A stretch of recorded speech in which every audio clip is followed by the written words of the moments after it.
Hi everyone, I'm here with Mark McElvanney today. He's the Client Services Director for IEHub. Mark, thanks very much for joining me again. Very welcome. Hi, Chris. So how are things going? It's been a while since we chatted, and I think when we last chatted, it was right at the early days of so affordability checking, doing that online, and the whole digital piece was a wave that was coming through. How have things been? How have things been developing since? I suppose busy, which is good. What we're seeing a lot of is it's different touch points coming, Mm, different potential clients coming back to us, mm, organisations who maybe didn't have a focus on affordability in the way that we deliver it. We've had great positive conversations in the past, but it was a no, not right now. And then we've got other organisations where we've just gone from strength to strength. And I think mm, that there's obviously lots of external forces that have helped us, from consumer duty and that coming in, and now that rolling through. And then we've seen more recently Ofgem pushing their affordability agenda.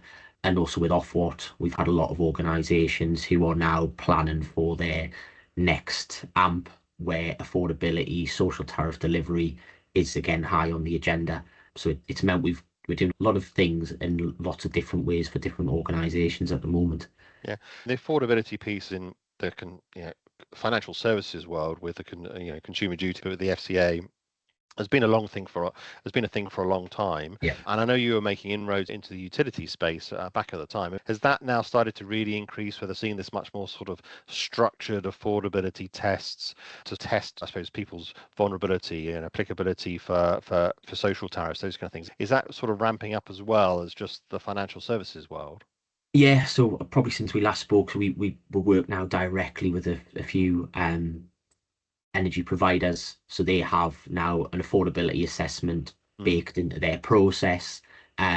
Variance with it across the suppliers we work with. Some are doing it earlier than others. First stages of collections, picking things, trying to pick that up. Others are doing it later in the process, almost pre-warrant, as a potential sort of a risk indicator. If this customer did end off on a prepay meter through to a warranted installation, are they going to end off in a self-disconnection space? And we're helping with some of those decisions. And as you touch on there, that the vulnerability piece is big within that. mm, We've done some development around the product as well, just to support vulnerable customers, obviously influenced through consumer duty, but a lot of the work we're doing with the energy suppliers. So we've got customer self-declaration within the journey. That's for us very much a starting point. It's a hands up, but it gives particularly the energy suppliers something to be aware of. And then through some of the work we're doing now with the GDN, they have a slightly different lens. So the affordability piece isn't particularly a factor for them, but they are interested in the vulnerability capture, the identification, but also then the financial types of support we can offer that customer group. So mm. through the work we've done with the GDNs, we're able to then add extra strings to our bow within the IEHub journey. So letting customers sign up for the Priority Services Register. So for anybody not aware, across the energy industry, there's a register, as the name suggests. And if you have a higher need or dependency on energy, kind of registering with your various suppliers means that in the event of any outage, you're supported in first and foremost. But it's difficult. Customers, from a GDM perspective, they don't know who their gas distribution network provider is, or their energy network provider. You'll know typically who your retail supplier is, but there are the different registers mix across the sector. So we're helping put that front and center to those energy customers, and then along the way bringing in the IEHub sort of affordability side of just starting purely the activity of budgeting, helping customers understand what they're spending, whether they use open banking, whether they want to work through something manually, and then with a benefit check being landed along the way, and then a social tariff check, bringing it back into the water industry. And how have you found it in terms of consumer adoption of digital processes? That felt, if we go back 5 years, it felt like there was still a little bit of resistance around everything going online, and the pandemic kind of changed that a little bit. Are you finding that sort of just much more accepted in terms of doing these processes online from a consumer point of view, but also then from a business point of view, like we're okay to do this online? How have you seen the world change?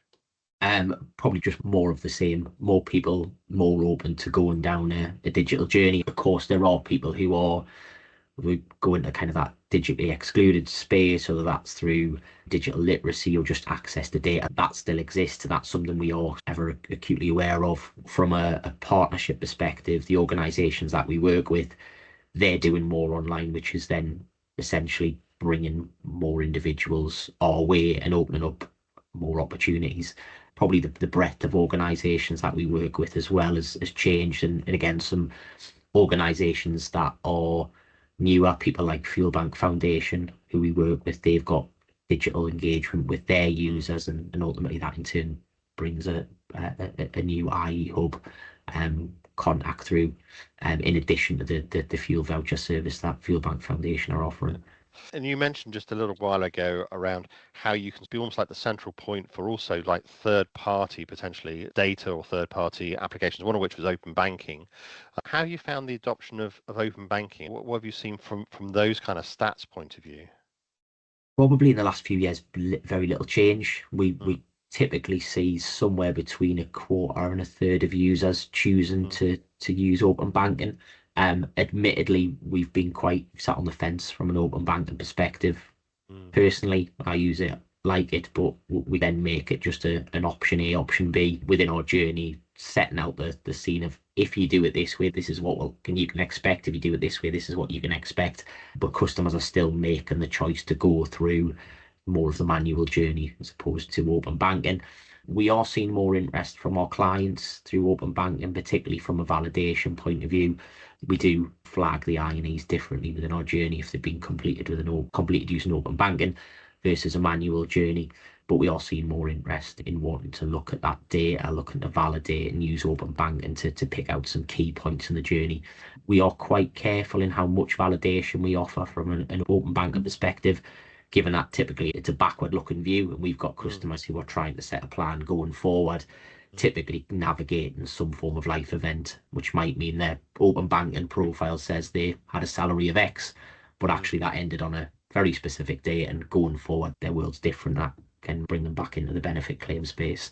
I mean, what's the resistance that people are still, or the reasons they're giving, I suppose, to say, look, I want to fill it out manually, because I mean, it can really help, even if it doesn't populate everything perfectly. And as you say, it's a historical look rather than going forward. But if you just got those values, it's always easier to edit than to Yeah, create. Yeah. yeah. And yeah, I personally am of that view. And we don't have a lot of quantitative data to say why people aren't, but we do get individual feedback coming through from customers, Mm, and typically it's, as was years ago, it's trust, it's that uncertainty. What does open banking mean? When I talk about open banking with clients and where we can go, it's is open banking even the right name, the right mm, term to be used? And particularly for the group of customers that we work with who are in financial difficulties, probably making decisions sort of one second to the next as to how they're going to get through different collections conversations, manage different spending habits, and then you present something which would suggest they're going to throw some kind of spotlight on, and mm. take lots of information and give lots of access.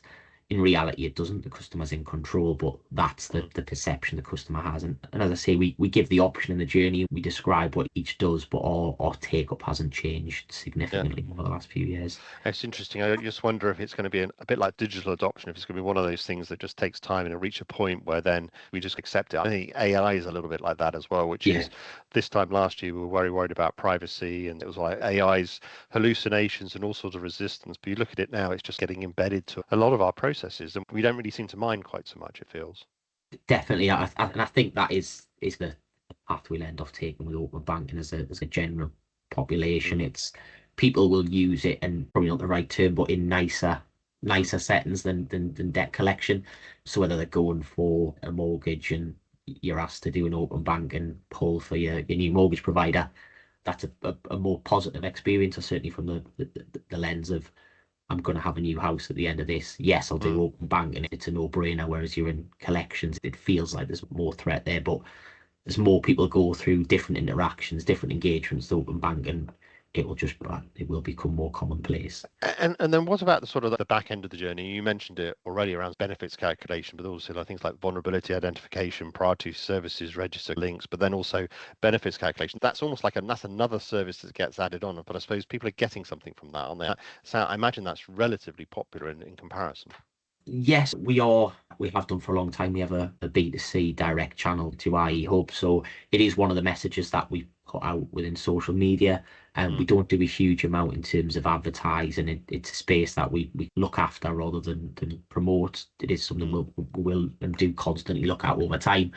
But it's another reason. The benefit system, even with the introduction of universal credits, however many years ago we are now, it's still a complicated space to work through. The way I think about open banking in our journey, it's getting over that initial awareness piece. So we'll have customers who have maybe never experienced the benefit system before or automatically discounted themselves of I work full time, I've always worked full time, I've just lost a job, I think there's something else there, and just don't give the benefit system a thought. But then they'll go through their I&E.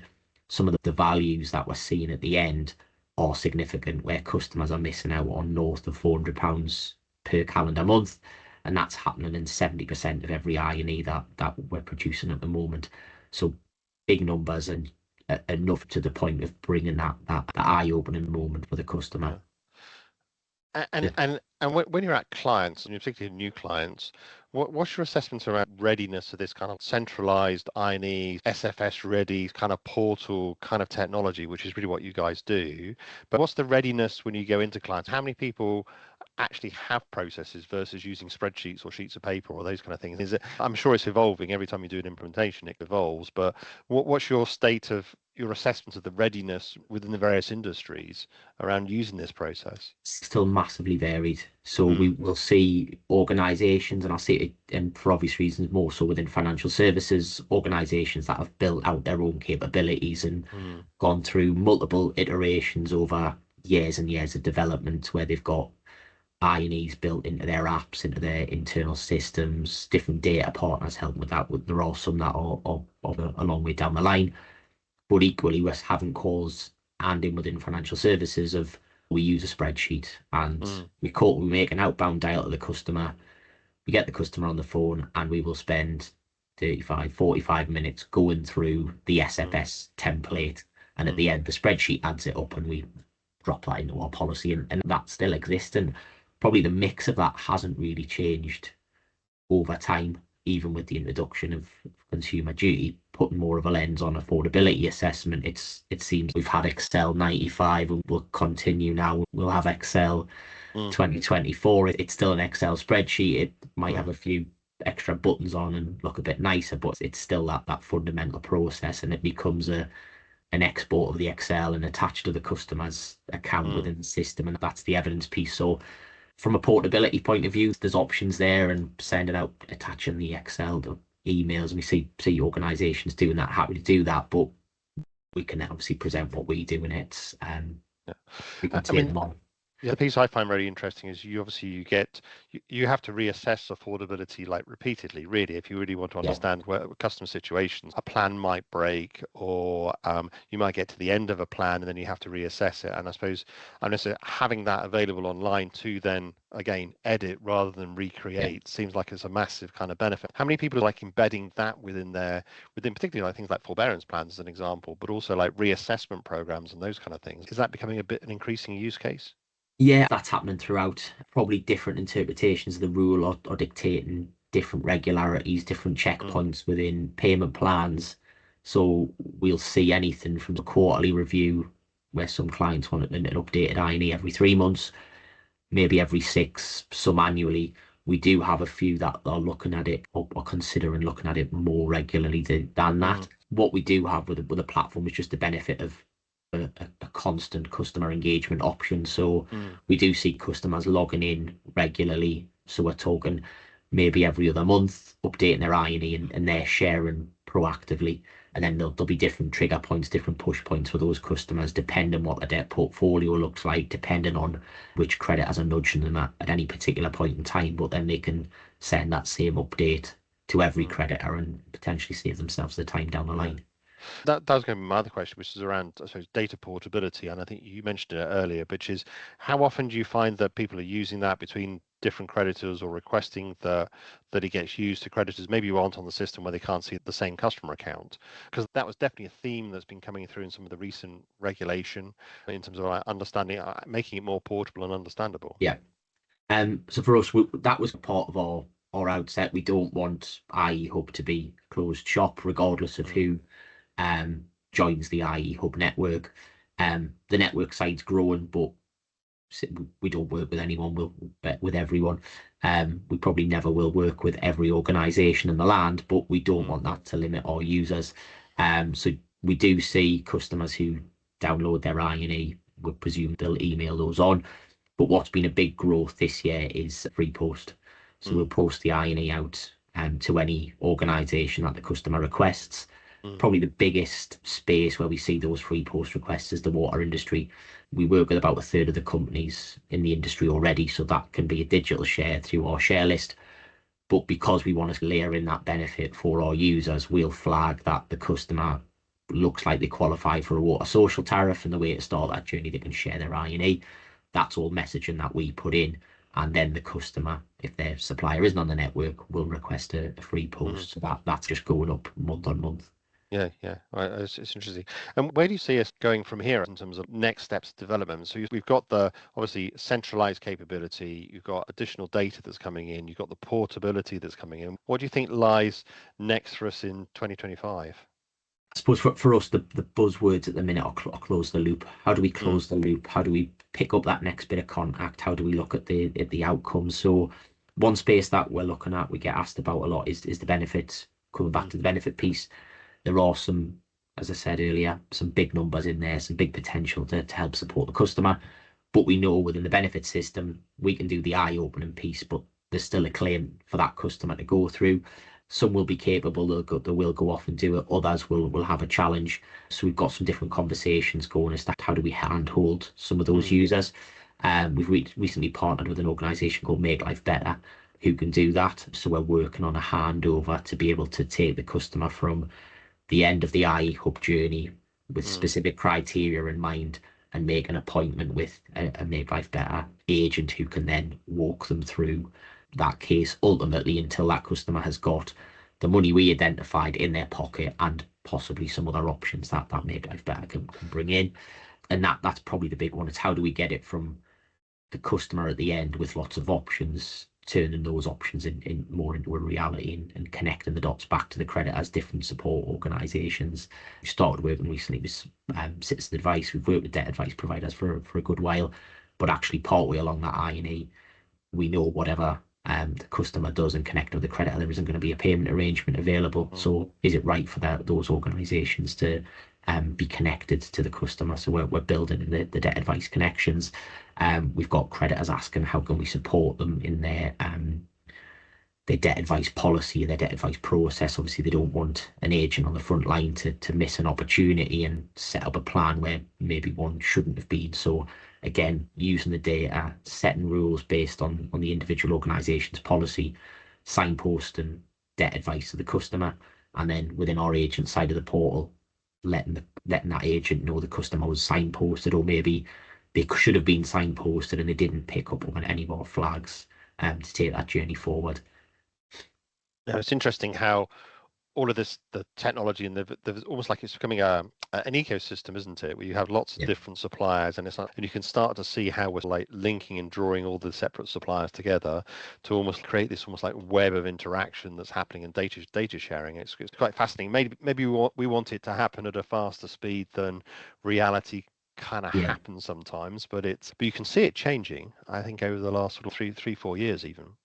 Definitely, we're talking to clients who are talking to our partners, and our partners who Mm, are talking to other clients. So that's happening naturally around us, and we've been able to work with our clients to help facilitate more of those connections, say mm, bringing in organisations like Fuel Bank, um, Make Life Better. mm, These are connections with all that we've built, but then when we have the conversation, they're already working with others that we mm, see. Probably the biggest challenge for us from a product perspective is mapping that all out as mm, to everybody can't deliver everything, and they can't all help that individual user at the same mm, time. mm, There's obviously capacity issues. There's just understanding the processes.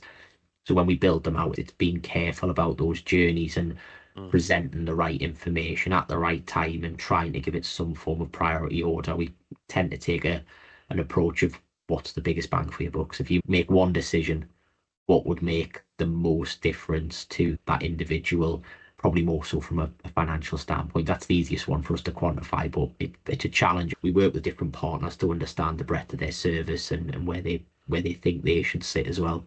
There's been a lot of, say, noise around AI. I mean, it's the topic of the year, particularly at the top of the year in 2024. Where do you see that sort of fitting into your kind of journey? The media, so sensational stories around it have died down a little bit, and now we're into delivery and use cases. Where do you see some of that technology that's been talked about fitting into the affordability journey? I think that there's definitely a place for it. What we try and talk about is no wrong front door to helping the customer navigate that. So for us, we've got manual INEs, you've got an open banking delivered INE.